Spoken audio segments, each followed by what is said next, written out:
يا أيها الذين آمنوا إذا قيل لكم تفسحوا في المجالس فافسحوا يفسح الله لكم وإذا قيل انشزوا فانشزوا يرفع الله الذين آمنوا منكم والذين أوتوا العلم درجات والله بما تعملون خبير.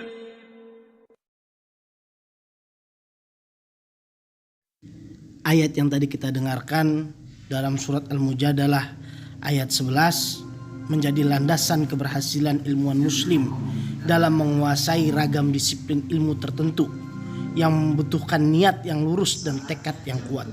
Allah Subhanahu wa taala memuji orang yang berilmu dengan kedudukan yang mulia sebagaimana termaktub dalam firman yang tadi, yarfa'illahu alladhina amanu minkum walladzina utul ilma darajat.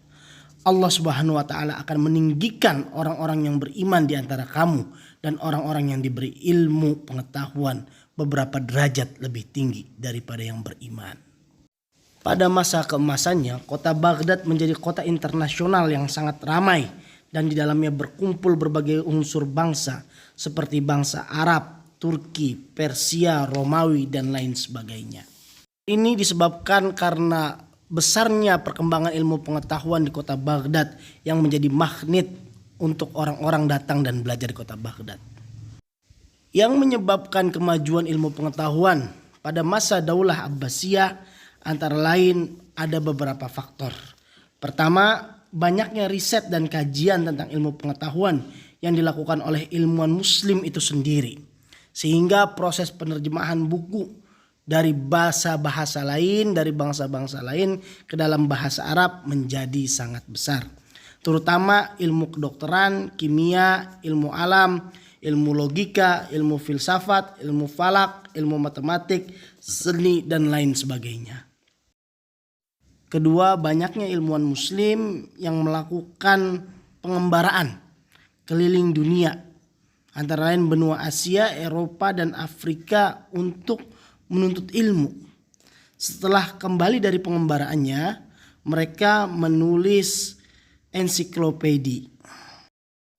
Ketiga, adanya support yang besar dari khalifah terhadap pengembangan ilmu pengetahuan, khususnya dari segi finansial, sehingga tidak sedikit anggaran yang dikeluarkan oleh khalifah pada masa itu untuk mendukung segala hal yang bersifat ilmiah. Keempat, berdirinya fasilitas pendukung kegiatan ilmiah yang didirikan oleh Khalifah Harun ar-Rasyid seperti Baitul Hikmah sebagai pusat penerjemahan, penelitian dan pengkajian ilmu pengetahuan baik agama maupun umum, dan berdirinya Majlis Muzaharah yaitu tempat berkumpulnya para sarjana muslim untuk membahas ilmu pengetahuan. Kelima, para khalifah memandang ilmu pengetahuan sebagai sesuatu yang sangat penting dan mulia. Mereka sungguh menjunjung tinggi ilmu pengetahuan, menghargai dan memuliakannya. Oleh karena itu, mereka membuka peluang seluas-luasnya terhadap pengembangan ilmu pengetahuan dari berbagai kalangan. Lebih daripada itu, kebebasan berpikir sangat dijunjung tinggi. Para ulama dibebaskan untuk berijtihad, mengembangkan daya intelektualnya. Hal ini menjadikan ilmu pengetahuan umum dan agama berkembang sangat pesat. Adapun materi yang akan kita bahas pada pertemuan kali ini adalah ilmuwan muslim bidang kedokteran. Daulat dinasti Bani Abbasiyah yang berkuasa selama 5,5 abad adalah salah satu pemerintahan dalam sejarah Islam yang sangat mementingkan usaha pengembangan intelektual ilmu pengetahuan dan peradaban Islam. Usaha ini mendapat sambutan yang sangat baik dari para ilmuwan. Bentuk usaha pengembangan ilmu pengetahuan itu diantaranya adalah dengan mencari, naskah-naskah yang berisi ilmu pengetahuan dan peradaban untuk dimiliki kemudian diterjemahkan ke dalam bahasa Arab. Salah satu di antaranya adalah ilmu kedokteran. Ilmu kedokteran Islam merupakan salah satu bagian peradaban Islam yang paling masyhur. Selama abad pertengahan, ilmu kedokteran Islam dikaji di dunia barat. Kegiatan penerjemahan ilmu kedokteran ke dalam bahasa Arab merupakan awal munculnya tokoh kedokteran Islam. Di antara ilmuwan muslim bidang kedokteran adalah yang pertama Ali bin Rabban At-Tabari yang merupakan dokter masyhur abad klasik. Ali bin Sahal Rabban At-Tabari lahir pada tahun 838 Masehi. Pada awalnya ia beragama Kristen dari Tabaristan, kemudian masuk Islam dan menjadi dokter pribadi Khalifah Al-Mutawakkil. Ayahnya adalah seorang dokter dan menulis kaligrafi yang hebat. Dan dari ayahnya, Ali At-Tabari pertama kali belajar ilmu kedokteran. Beliau wafat pada tahun 870 Masehi. Ali At-Tabari tidak hanya ahli dalam bidang ilmu kedokteran, ia juga ahli astronomi, filsafat, matematika, dan sastra. Beliau juga mahir berbahasa Arab dan Yunani. Beliau dikenal sebagai tokoh ilmuwan pertama yang menulis ensiklopedi kesehatan dalam bukunya yaitu Firdaus Al-Hikmah. Salah seorang muridnya yang terkenal adalah Zakaria Ar-Razi atau Ar-Razi. Karya-karya Ali At-Tabari diantaranya adalah yang pertama Firdaus Al-Hikmah yang merupakan ensiklopedi kesehatan yang memuat tentang obat-obatan dan cabang ilmu kesehatan. Buku ini ditulis pada tahun 850 Masehi dan terdiri dari 7 jilid. Yang kedua adalah buku Din Ad-Daulah, sebuah kitab yang membahas tentang agama dan negara. Karya ketiga adalah Hifdzus Shihah, yaitu sebuah buku yang menjelaskan tentang cara menjaga kesehatan dan masih banyak lainnya. Ilmuwan kedokteran kedua adalah Abu Bakar Muhammad bin Zakaria Ar-Razi.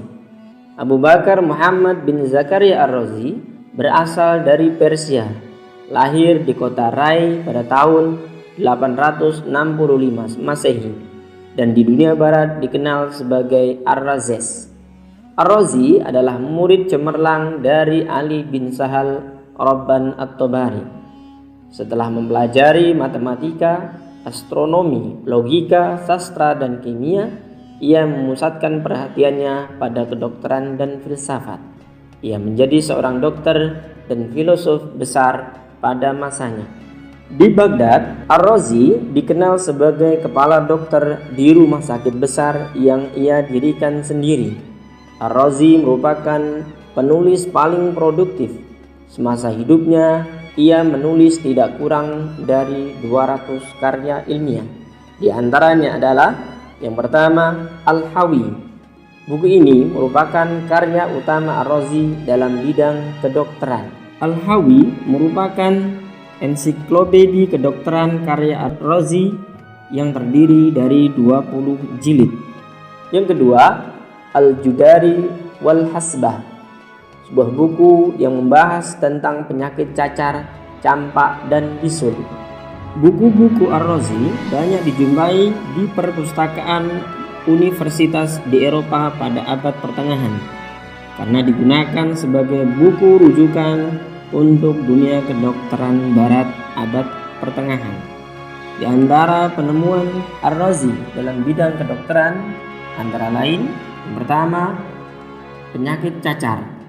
Ia merupakan sarjana Islam pertama yang meneliti tentang penyakit cacar dan membagi penyakit cacar menjadi dua, yaitu cacar air atau variola dan cacar merah. Penemuan kedua adalah air raksa. Yang ketiga, diagnosa hipertensi menggunakan metode pemanasan syaraf yang merupakan pengobatan mirip akupuntur. Ar-Razi wafat pada tahun 932 Masehi di kota Rai, Persia. Ilmuwan kedokteran ketiga adalah Ibnu Sina. Nama lengkapnya Abu Ali Al-Husain bin Abdullah bin Ali bin Sina. Di barat beliau dikenal dengan nama Avicenna. Orang Arab memberinya gelar Syekhur Rais atau pemimpin orang terpelajar. Ibnu Sina lahir di kota Bukhara pada tahun 980 Masehi dan wafat pada tahun 1037 Masehi. Pada usia 10 tahun, beliau telah mempelajari ilmu agama Islam dan berhasil menghafal Al-Quran. Beliau belajar ilmu logika pada Abu Abdillah An-Natili. Kemudian beliau mempelajari ilmu kedokteran pada Isa bin Yahya, seorang ilmuwan Kristen. Pada usia 17 tahun, beliau telah dikenal sebagai seorang dokter ketika berhasil menyembuhkan Pangeran Nuh bin Mansur, salah seorang penguasa dinasti Samania di Bukhara. Sejak itu, Ibnu Sina mendapat akses untuk mengunjungi perpustakaan istana yang terlengkap, yaitu Kutub Khanna.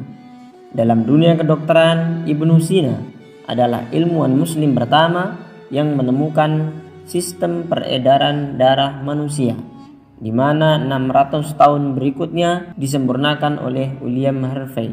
Beliau juga adalah orang yang pertama kali mengatakan bahwa bayi selama masih dalam kandungan mengambil makanannya lewat tali pusar. Beliau kemudian mempraktekkan ilmu pembedahan dan menjahitnya. Ibnu Sina juga dikenal sebagai dokter ahli jiwa atau psikoterapi. Ibnu Sina adalah ilmuwan produktif, menulis kurang lebih 200 buku meliputi filsafat, kedokteran, geometri, astronomi, teologi, filologi, dan kesenian. Karya Ibnu Sina diantaranya adalah yang pertama, Al-Qanun Fiktib, yang berarti dasar-dasar ilmu kedokteran. Buku ini merupakan karya monumental Ibnu Sina dalam bidang kedokteran. Diterjemahkan ke dalam bahasa Latin dengan nama The Canon of Medicine dan dijadikan buku panduan mahasiswa kedokteran di barat sejak abad 12 sampai abad ke-17 Masehi. Yang kedua adalah Asy-Syifa, yang berisi tentang cara pengobatan termasuk pengobatan penyakit syaraf. Karya Ibnu Sina lainnya diantaranya adalah tentang politik seperti Ar-Risalah As-Siyasah fi Isbatin Nubuwah dan Al-Arzaq. Buku psikologi seperti kitab An-Najat. Buku tentang logika seperti Al-Isyarat wa Tambihat, Al-Isahuji, Mujiz Kabir wa Shaghir. Tentang musik, beliau menulis buku yang berjudul Al-Musiqa. Dalam bidang fisika, beliau menulis kitab Fi Aqsamil Ulumil Aqliyah.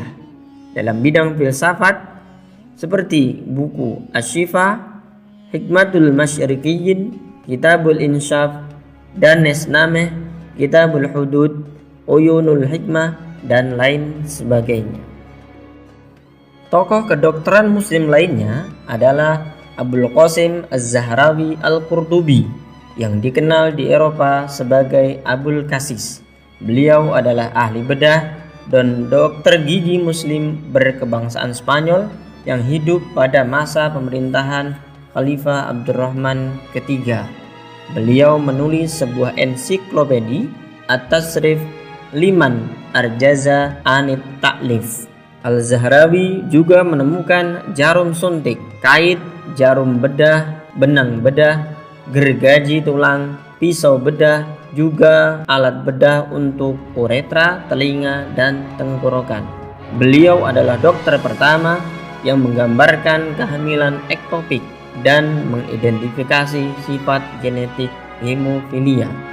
Ilmuwan lainnya adalah Ibnu Nafis, seorang tabib abad ke-13 yang menulis tentang sirkulasi darah 300 tahun sebelum diperkenalkan dunia barat. Ilmuwan lainnya adalah Ibnu Rushdi yang dikenal sebagai Averroes di barat, yang merupakan perintis ilmu jaringan tubuh. atau histologi. Karyanya berjudul Al-Kulliyah fi Tibb atau Kedokteran Umum. Sekian pembahasan kita dalam pertemuan kali ini. Insya Allah kita sambung dalam pertemuan berikutnya. Semoga bermanfaat. Jangan lupa subscribe, like, dan share. Jazakumullah khairan katsira. Wassalamualaikum warahmatullahi wabarakatuh.